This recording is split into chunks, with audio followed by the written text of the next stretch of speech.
안녕하세요. 재미있고 감동적인 드라마 정년이 리뷰를 해보려 합니다.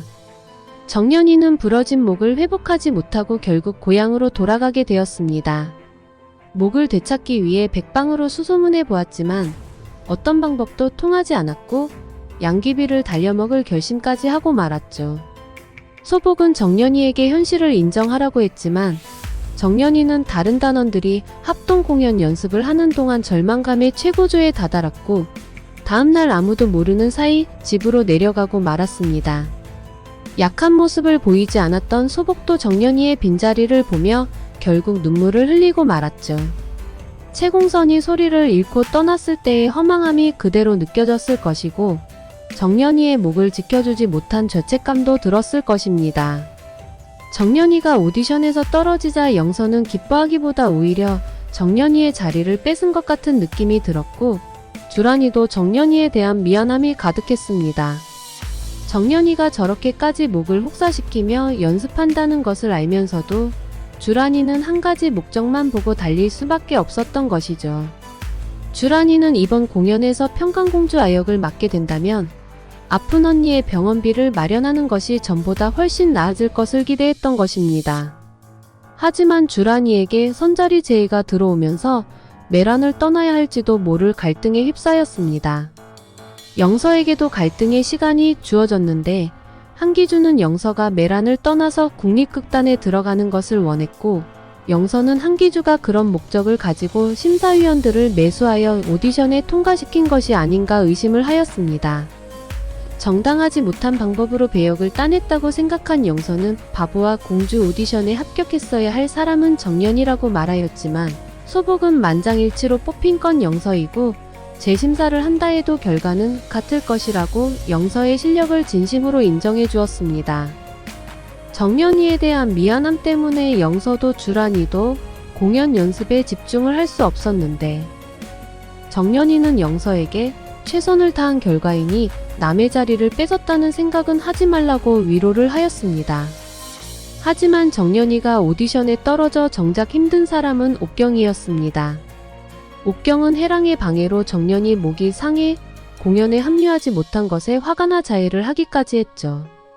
해랑은 정년이가 도대체 옥경에게 뭐가 그렇게 중요한 사람이냐며 옥경이 슬퍼하는 이유를 몰랐고 옥경은 자신도 한 번도 내본 적 없는 천재적인 소리를 들려준 정년이가 앞으로 소리를 못하게 된 것에 절망한 것입니다.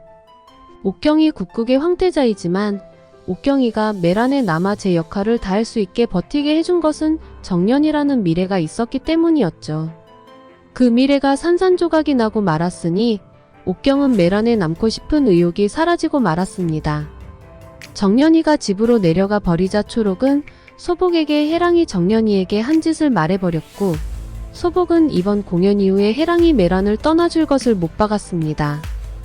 해랑은 자신이 메란을 위해 그동안 헌신한 게 있는데 이렇게 쫓겨나는 건 억울하고 해랑이 나가면 옥경도 따라 나갈 것이라고 반박하였습니다. 이때 불미스러운 사건이 터지게 되었는데 옥경의 아편 스캔들은 해랑이 이를 꾸민 것이라 보여집니다. 해랑은 혼자 메란에서 쫓겨나기는 싫었던 것이고 옥경이 무너지면 메란의 이미지도 실추된다는 것을 알고 있으니 소복에 대한 불만을 이런 식으로 표시한 것이라 볼 수 있습니다. 아직도 옥경이를 모르니? 옥경이는 절대 네가 원하는 대로 움직여주지 않아. 소복의 이 말이 해랑의 가슴을 뒤흔들었고 해랑은 정말 옥경이 메란을 낫나가고 버틸 수 있나 실험대 위에 올려놓은 것입니다. 해랑은 옥경을 단순히 국국 파트너 이상의 마음을 가지고 대해왔었고 옥경이 정년이에 대한 마음이 날이 갈수록 절절해지자 옥경의 옆자리를 뺏기는 기분이 들어서 정년이가 소리를 잃고 메란을 떠나버리게 하고 싶었던 것이죠.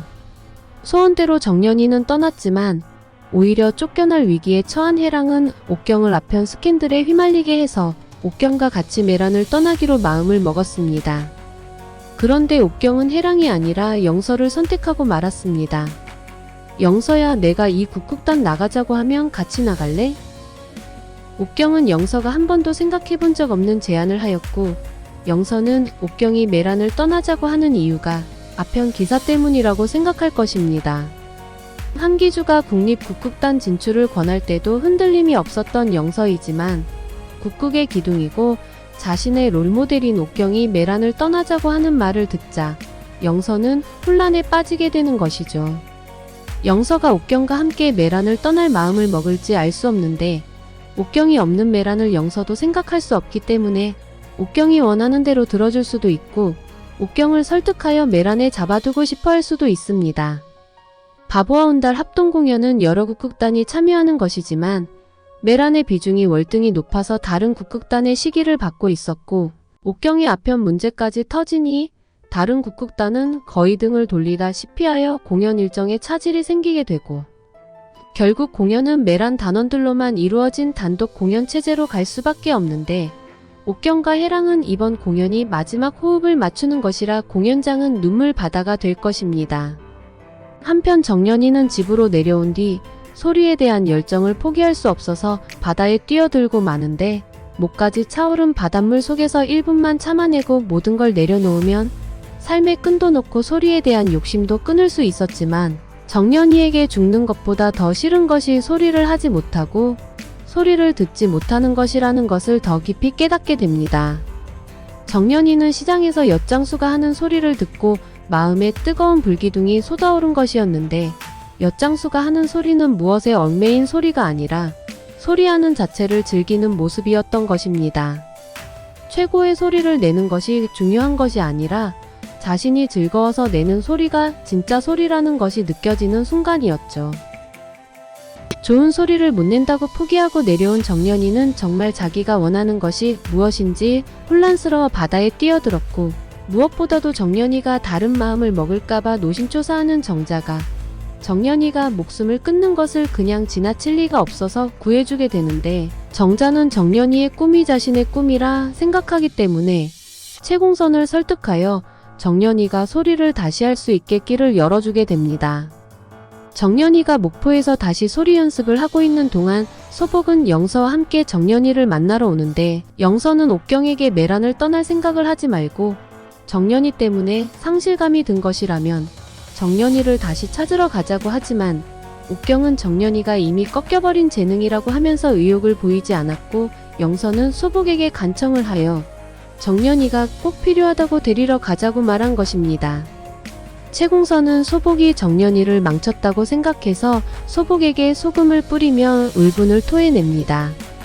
소복은 정연이를 데리러 왔으니 채공선이 어떤 말을 해도 다 참아내는데 정연이는 영서와 소복의 설득에 다시 매란으로 돌아오게 됩니다. 아편 스캔들 이후 옥경과 해랑이 떠나고 매란은 큰 위기가 또다시 찾아오는데 매란이 문을 닫을 지경까지 이르자 채공선은 매란을 살리는 것이 정연이가 사는 것이라 생각하고 그동안 마음의 문을 닫아두었던 소리를 하기로 결심을 합니다. 정연이의 소리에 대한 꺾이지 않는 열정이 채공선의 마음을 결국 두드린 것이죠.